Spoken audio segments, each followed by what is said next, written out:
ಎಲ್ಲ ಗೃಹಲಕ್ಷ್ಮಿಯರಿಗೂ ಕೂಡ ಸೂಪರ್ ಸಿಹಿ ಸುದ್ದಿ. 6,000 ರೂಪಾಯಿ ಒಂದು ಕಡೆಗೆ ಹಣ ಜಮೆ ಆಗ್ತಾ ಇದೆ, ಇನ್ನೊಂದು ಕಡೆಗೆ ರೇಷನ್ ಕಾರ್ಡ್ ಇದ್ದವರಿಗೆ ಹೊಸ ವರ್ಷಕ್ಕೆ ಗಿಫ್ಟ್ ಕೂಡ ಸಿಗ್ತಾ ಇದೆ. ಅದೆಲ್ಲ ಕೂಡ ಏನಂತ ವಿಡಿಯೋದಲ್ಲಿ ನೋಡ್ತಾ ಹೋಗೋಣ.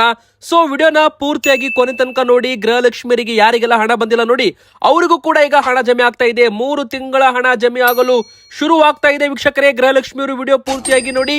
ಇನ್ನೇನು ಕೆಲವೇ ದಿನ ಹೊಸ ವರ್ಷಗಳು ಕೂಡ ಬರ್ತಾ ಇದೆ.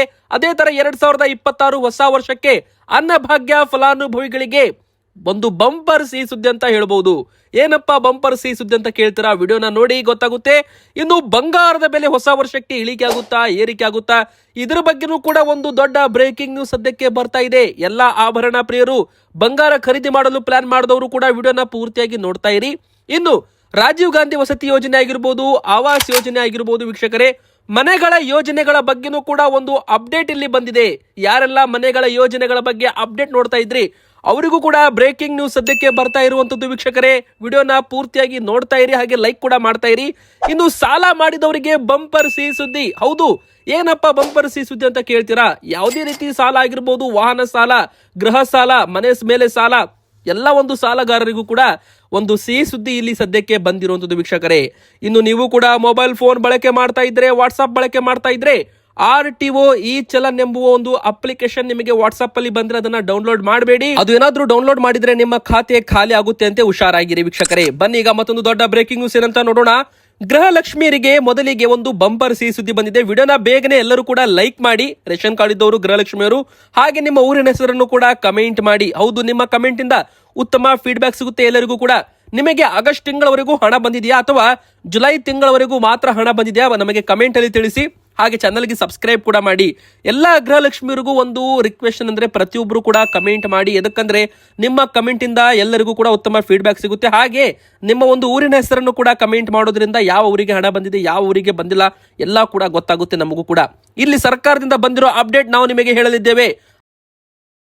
6,000 ರೂಪಾಯಿ ಹಣದಲ್ಲಿ 2,000 ರೂಪಾಯಿಗಾಗಲೇ ಜಮೆ ಆಗಿದೆ. ಹೌದು, ಅದು ಆಗಸ್ಟ್ ತಿಂಗಳ ಕಂತು ಹಣ ಜಮೆ ಆಗಿದೆ. ವೀಕ್ಷಕರೇ, ಈಗ ಬಾಕಿ ಇರೋದು ಈಗ ಸರ್ಕಾರದ ವತಿಯಿಂದ ಸೆಪ್ಟೆಂಬರು, ಅಕ್ಟೋಬರು, ಹಾಗೆ ನವೆಂಬರ್ ತಿಂಗಳದ್ದು.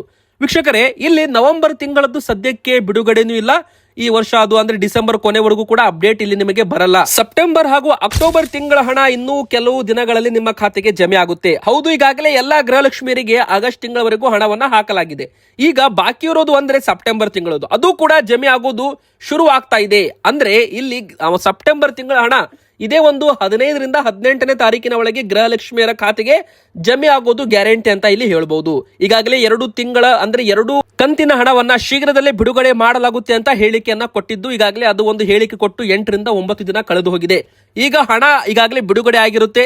ಆಗಿದ್ರೂ ಕೂಡ ಆ ಒಂದು ಹಣ ನಿಮ್ಮ ಖಾತೆಗೆ ಬರಬೇಕಂದ್ರೆ 8ರಿಂದ 10 ದಿನದ ಸಮಯಾವಕಾಶ ಬೇಕಾಗುತ್ತೆ.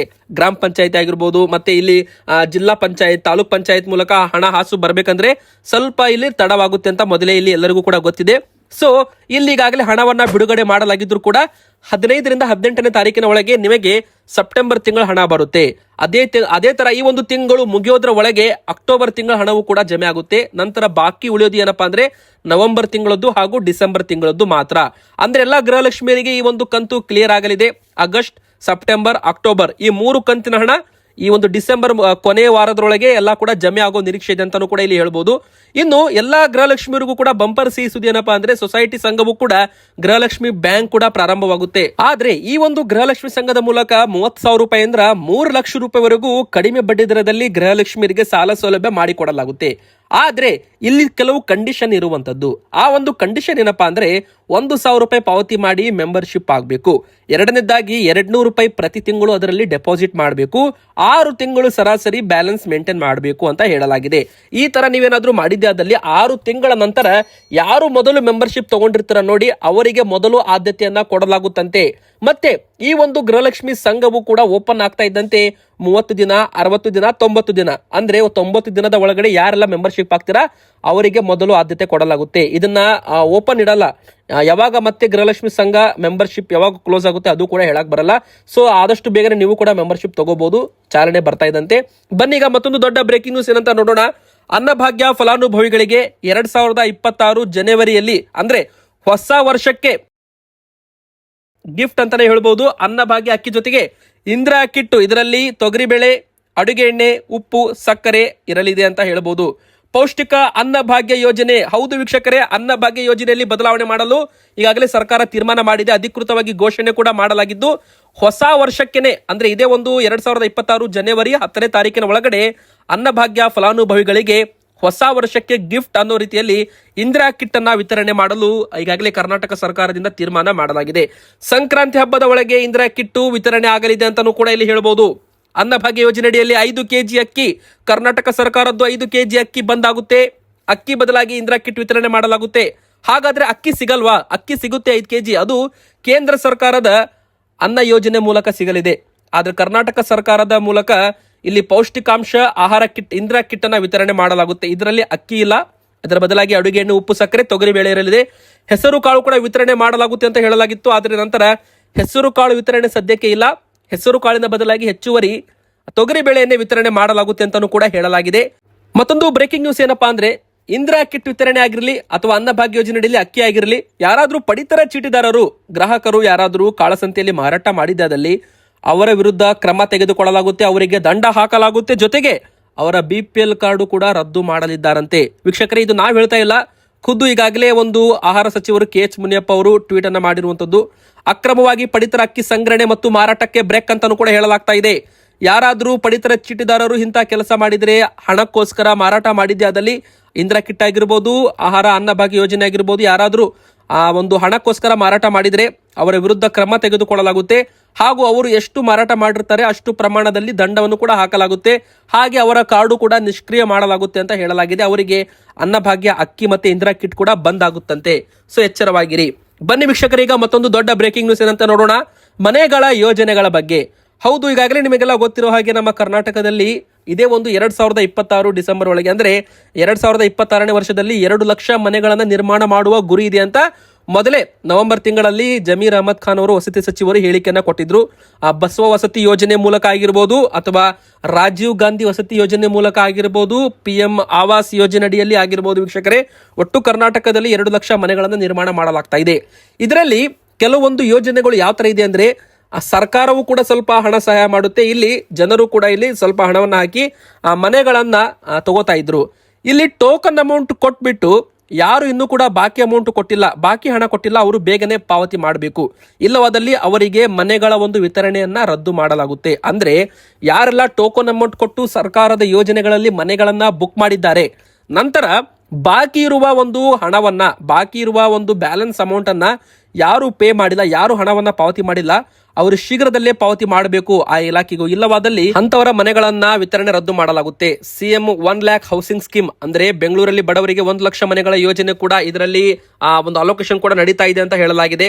ಇನ್ನು BPL ಕಾರ್ಡ್ ಇದ್ದ ಬಸವ ವಸತಿ ಯೋಜನೆ, ಡಾಕ್ಟರ್ BR ಅಂಬೇಡ್ಕರ್ ನಿವಾಸ ಯೋಜನೆ, ರಾಜೀವ್ ಗಾಂಧಿ ಹೌಸಿಂಗ್ ಕಾರ್ಪೊರೇಷನ್ ಈ ಒಂದು ಯೋಜನೆ ಅಡಿಯಲ್ಲೂ ಕೂಡ ಮನೆಗಳ ಒಂದು ನಿರ್ಮಾಣ ಕಾರ್ಯ ನಡೀತಾ ಇದೆ. ವೀಕ್ಷಕರೇ, ಇದಕ್ಕೆ ಅರ್ಜಿ ಹಾಕೋದು ನಿಮಗೆ ಅಪ್ಲಿಕೇಶನ್ ಬೇಕಂದ್ರೆ ಬೇಗನೆ ನಮಗೆ ಕಮೆಂಟ್ ಅಲ್ಲಿ ಎಸ್ ಅಂತ ಕಮೆಂಟ್ ಮಾಡಿ. ಇದರ ಬಗ್ಗೆ ನಿಮಗೆ ನೆಕ್ಸ್ಟ್ ವಿಡಿಯೋದಲ್ಲಿ ಸಂಪೂರ್ಣವಾಗಿ ಅಪ್ಡೇಟ್ ನಿಮಗೆ ಸಿಗಲಿದೆ. ವೀಕ್ಷಕರೇ, ಬನ್ನಿ ಈಗ ಮತ್ತೊಂದು ದೊಡ್ಡ ಬ್ರೇಕಿಂಗ್ ನ್ಯೂಸ್ ಕೂಡ ಬರ್ತಾ ಇದೆ.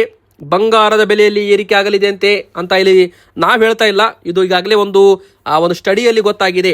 ಎದಕ್ಕಂದ್ರೆ ರೂಪಾಯಿ ಮೌಲ್ಯ ಕುಸಿಯಲು ಪ್ರಾರಂಭವಾಗಿದೆ. ಇನ್ನೊಂದು ಕಡೆಗೆ ಡಾಲರ್ ಸ್ಟ್ರಾಂಗ್ ಆಗ್ತಾ ಇದೆ.